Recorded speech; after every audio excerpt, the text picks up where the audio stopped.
But we have voices and we must stand in our truth, and our men must walk with us. Tonight, supporters call out Manitoba's top chief at a Winnipeg rally. Gas prices are going up, and equipment and ammunition and everything that goes into hunting, as those prices also continue to rise. Plus, inflation hammers the people of Nunavut. I will do whatever it takes to get justice and compensation for the people. And a warrior for the people passes into the spirit world.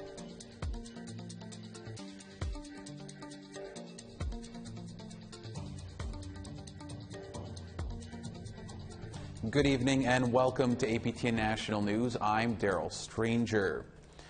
Dozens of people gathered in Winnipeg this morning outside of the headquarters of the Assembly of Manitoba Chiefs. The rally was in support of women, both past and present, who have come forward with allegations against Grand Chief Arlen Dumas. Last week, allegations came forward accusing the Grand Chief of, quote, harassment, sexual harassment, and sexualized violence. The allegations against Dumas come from a female employee of the AMC, a political advocacy group for 61 First Nations in Manitoba. No charges have been laid, and Dumas has yet to comment. On Friday, AMC suspended Dumas while the complaint is investigated. Hilda Anderson-Pierce is an MMIWG family member and advocate who spoke at today's rally. We have voices and we must stand in our truth, and our men must walk with us. I give a lot of gratitude to the men who are here with us today and walking with us. I truly honor your presence here. And for all our allies outside of our communities, I give a lot of gratitude as well, for helping us raise our voices and for our voices to become louder. Our reporter Kathleen Martins was at the rally this morning, and she joins me now. Kathleen, thanks so much for joining us here on the desk. So can you sort of set the scene for us and describe what the rally was? Yeah, well, horns were honking, flags were waving. It was a group of 20 to 30 people gathered this morning in front of the downtown office of the Assembly of Manitoba Chiefs.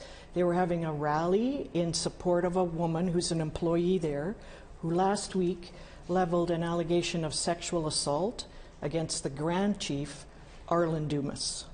Okay, so who was there and what do they have to say about this? Yeah, there were about 5 or 6 speakers. It was organized by a grandmother's group. They even had a female drum group. So they wanted to show their support as women for the female employee and also for other women who came forward to APTN in 2019 and said they were inappropriately approached, texted by Arlen Dumas, and at that time they didn't receive any public support. So today that's what was happening. They said they're going to come forward and gather like that every time now a woman comes forward with an allegation. Okay. So was anyone from the Manitoba Chiefs there at the Assembly? Not that we could see. No chiefs. There was a councillor there, a woman from Fox Lake Cree Nation, in support. She actually carried one of the signs. There were a number of signs saying that Dumas should step down, he shouldn't be on leave, and that the AMC should be more receptive and accountable for the support it has shown Dumas over the last 3 years or so. All right, and so I guess what happens next here? Well, the Assembly of Manitoba Chiefs said today they're going to name an interim replacement for Grand Chief Dumas because late last week they placed him on leave, and they're doing an internal investigation into the allegation. As well, we're waiting to see, Winnipeg Police are investigating the woman's complaint, so we're waiting to see what comes of that. All right. Well, Kathleen, thank you so much for all your hard work, and certainly a story we'll be watching in the future. You're welcome. Shamattawa First Nation Chief Eric Redhead was elected as acting Grand Chief this afternoon, pending an investigation of Dumas. You can see more of our coverage at www.aptnnews.ca. It was an emotional plea from the family of a Saskatoon woman who was found dead in Prince Albert, Saskatchewan last week. Taya Sinclair's family gathered to remind people that the 24-year-old was a much-loved woman. Prince Albert Police issued an apology to the family for releasing disturbing details about Sinclair's death, shocking her grieving family. They are asking anyone with any information on Sinclair's death to go to the police. Two of her aunts addressed the police and media asking for justice and understanding. We ask that you please take our voices and our stories seriously when we come to you. We would also like to remind you to be kind. We are grieving families. We are hurting. We are in active trauma. Our young lady is gone to the spirit world at 24 years old, left behind 2 children. We are blessed to have those children, and we were blessed to have Thea for as long as we have. Now to the war in Ukraine. The city of Mariupol is being described as hell on earth, with the front lines and fighting happening now within the city itself. House-to-house street battles are making it very difficult to get information out of Mariupol, largely cut off from the outside world. Ukraine is refusing to surrender. A deadline imposed by Russia came and went at 5 a.m. local time today. An estimated 2,300 people have been killed, and 90% of the buildings have been either damaged or destroyed. About 300,000 people are still trapped in Mariupol without power, food, or running water. And as the war continues, 2 Mi'kmaq men from the same community have joined the war effort to defend that country against the Russian invasion. One has already returned, and the other is preparing to leave in a couple of weeks. Angel Moore reports.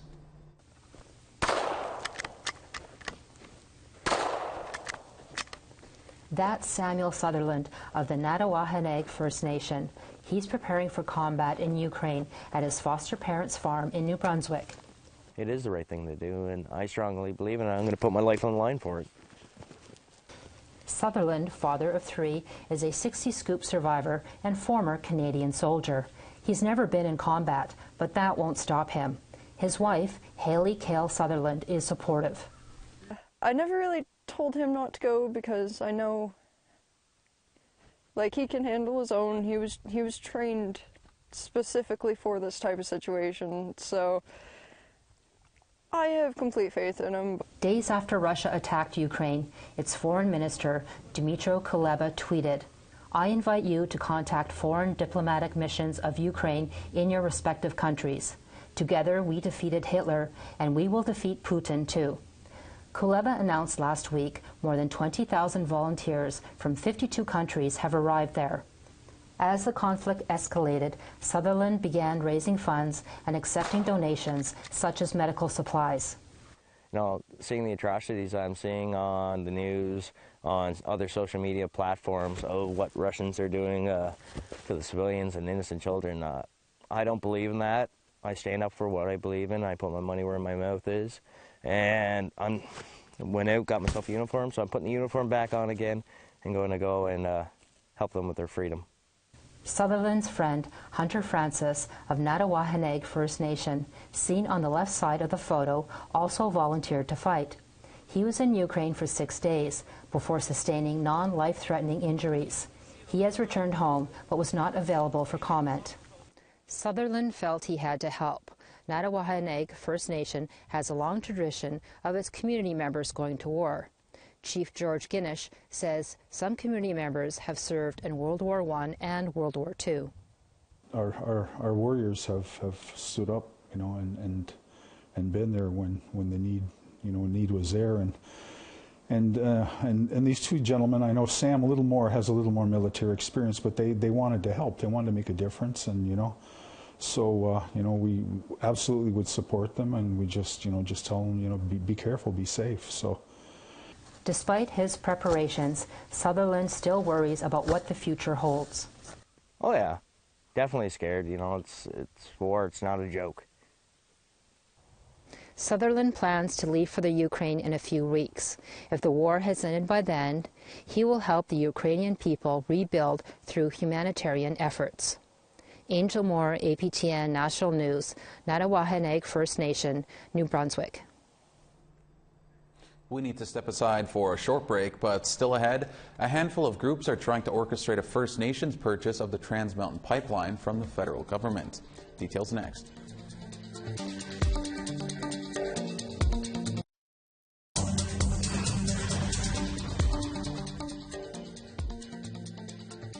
Welcome back to APTN National News. The warning signs are all there. Interest rates are going up, cost of fuel is going up, and the overall cost of living will climb this year. Nunavut is already Canada's most food insecure region. Simply put, a higher percentage of people go hungry in Nunavut than in the rest of the country. Our Kent Driscoll stopped by the Iqaluit Food Centre to see how they're preparing for inflation's hammer. Here at the Kajuktervik Food Centre in Iqaluit, they teach cooking lessons. They help people advocate for themselves through government red tape, and they run a Iqaluit soup kitchen. The demand is huge. In October, we saw demand skyrocket. This was at a time when here in Iqaluit we had a water crisis ongoing where we saw demand explode as people were unable to cook with clean water in their homes. But it was also coincided with the end of a lot of the income programs that were available throughout the pandemic for community members. They went from serving under 100 people a day when COVID benefits were in place to upwards of 250 people a day when those benefits ended. Now, with an expected increase in cost of living this year, that could get even higher. Bright side? The previous crisis could help fund this one. One thing that was a silver lining of the water crisis is that we received a lot of donations from people and foundations from across the country. So the last year has seen a significant increase in the amount of donations that we usually see that we are now looking to possibly use to offset our food costs. The biggest cost for food is shipping it to Nunavut. But there's lots of food in Nunavut. You just have to know how to hunt it. Looking local is another possible solution, one they're trying already here at the food center. That's about to get more expensive too. As gas prices are going up and equipment and ammunition and everything that goes into hunting, as those prices also continue to rise, it means that we need to pay hunters more to ensure that they are also making a living income off of hunting. 60% of Nunavut households have a food insecure adult, someone that doesn't have enough to eat. 40% of homes in Nunavut have a child in the same hungry situation. A higher cost of living will hit Nunavut hard because the status quo hits pretty hard already. Kent Driscoll, APTN National News, Iqaluit. A BC First Nations organization is warning buyer beware when it comes to investment in the controversial Trans Mountain Pipeline expansion. A handful of groups are trying to orchestrate a First Nations purchase of the pipeline from the federal government, but the Union of BC Indian Chiefs says First Nations should think again. APTN's Fraser Needham reports. It just isn't worth it. This is the message the Union of BC Indian Chiefs sent out in an open letter last week. When it comes to proposed First Nations investment in the Trans Mountain Pipeline, the cost of the pipeline expansion has almost quadrupled from original estimates to its current price of $21.4 billion. And Grand Chief Stuart Phillips says pipeline backers are now turning to First Nations as part of a last-ditch effort to save the project. And so there's a desperate effort to recruit Indigenous involvement, Indigenous support in a clumsy effort to convince the financial institutions and the pension plans that these are somehow now ethical investments. And of course, we know nothing else could be further from the truth.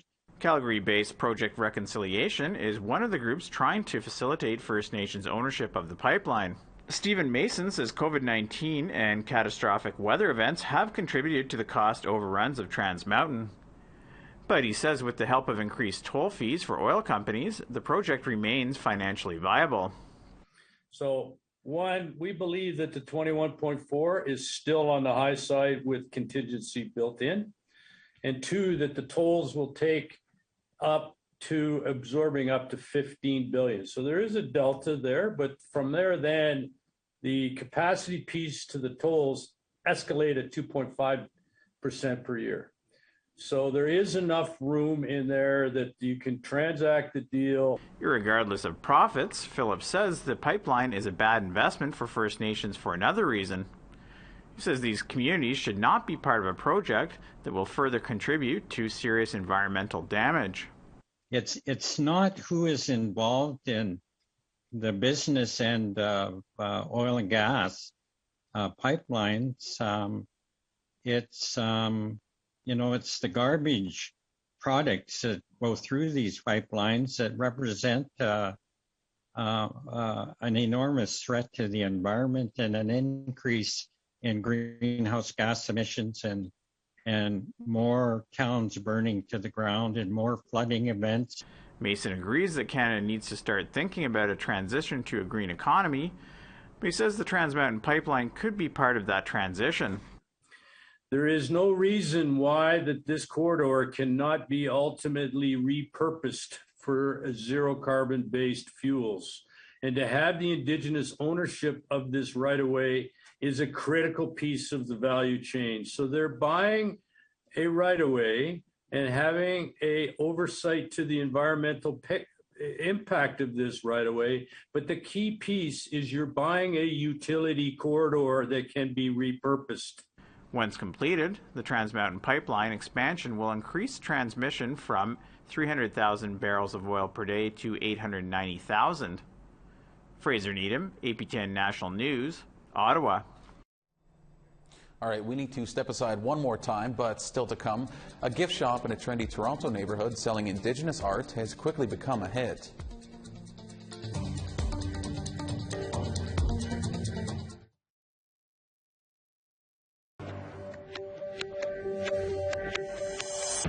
Welcome back. It's time now for our photo of the day.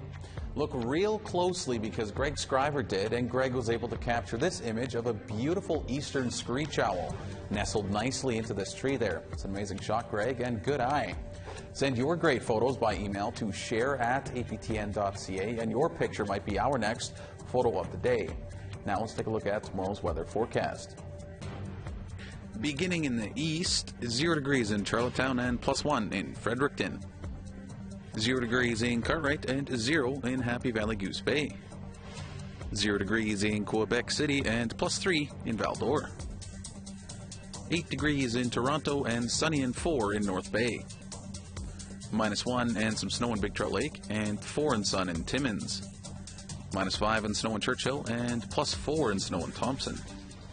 Snow and 0 in Barons River and +1 in Winnipeg. Sunny and 11 degrees in Swift Current and +3 in North Battleford. -1 and snow in Stony Rapids and +6 in La Ronge. Moving over to the west, 11 degrees in Fort McMurray and 13 in Grand Prairie. 13 in Edmonton and 15 degrees in Lethbridge. 12 and rain in Campbell River and 14 and rain in Quesnel. 4 degrees in Dease Lake and 11 in Smithers. -9 and snow in Dawson and -1 in Mayo. -14 and snow in Norman Wells and -11 in Fort Simpson. -20 and snow in Inuvik and -23 in Fort McPherson. -24 in Cambridge Bay and snow in -6 in Baker Lake. -28 in Resolute and -19 in Iqaluit.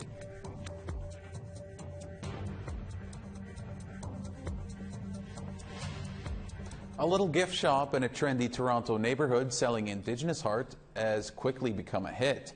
For the artists, it's a lifesaver as the pandemic cut into their bottom line. But as Annette Francis explains, shop now because it won't be there for long. This little pop-up market in downtown Toronto is a treasure trove full of Indigenous arts and crafts. There's everything from jewelry to carvings and paintings. Its title's Goodwin, Quashmagokwe and Okamawatch, which I named Clayton after Samuel King is one of 36 artists whose work is being showcased here. Creating art is King's bread and butter. Normally, he'd be heading to festivals or powwows, but the pandemic put an end to all that, so this place has been a lifeline. Having an opportunity here with Ampava's Indigenous Art Market really helps. Struggling artists like myself during this time period, and with places like this, things are starting to pick up and help that creative process flow even more, as we pay the bills, right? This is the second pop-up market to be sponsored by the Aboriginal Association for Native Development in the Performing and Visual Arts. The first was set up before Christmas to help artists who were suffering from a loss of income. Executive Director Millie Knapp says it was a huge success, bringing in over $200,000. all of it went back to the artists. And some of the artists told us that we saved their careers and they were ready to give up. You know, they had no outlet to sell their work. Others said that they had 2 years of inventory that was just sitting at home on their shelves, sold out here. Curator Barb Nawagabo says the market is helping to expose the various works of artists from across the country, and that's important. I think they contribute so much to our communities, to our nation. They're our historians, our storytellers, our philosophers, dreamers, visionaries, all in one person. And I think that they haven't received as much support from our communities as they could have. So I'd really like to see them secure their rightful place again. Knapp says the pop-up markets are experimental and temporary for now. We're working on a 5-year business plan in which we want to land at a cultural hub with like a revillagizing theme. Anyone interested in checking out this market, it's open until Wednesdays to Sundays. The address is 1107 Queen Street East, and it's open until June 30th. Annette Francis, APTN National News, Toronto. A longtime advocate for federal day school survivors has passed away. Ray Mason of Peguis First Nation in central Manitoba helped launch a class action lawsuit that resulted in a $1.47 billion settlement suit in 2009. In 2019, the federal court ruled in favor of thousands of First Nation children who attended on-reserve day schools but were excluded from the apology and compensation paid to residential school survivors during the Indian residential schools settlement. Mason received an honorary doctorate from Queen's University in Kingston, Ontario. He passed away Sunday after a long illness at the age of 75. Mason was tireless. He worked until just last year on getting survivors of schools not covered under any agreement the recognition they deserved. Here's a clip from the award-winning APTN Investigates documentary Broken Circle by Cullen Crozier. I made it a personal mission that I would never give up on getting survivors justice and compensation for what happened to us in these different institutions. And I will do whatever it takes to get justice and compensation for the people.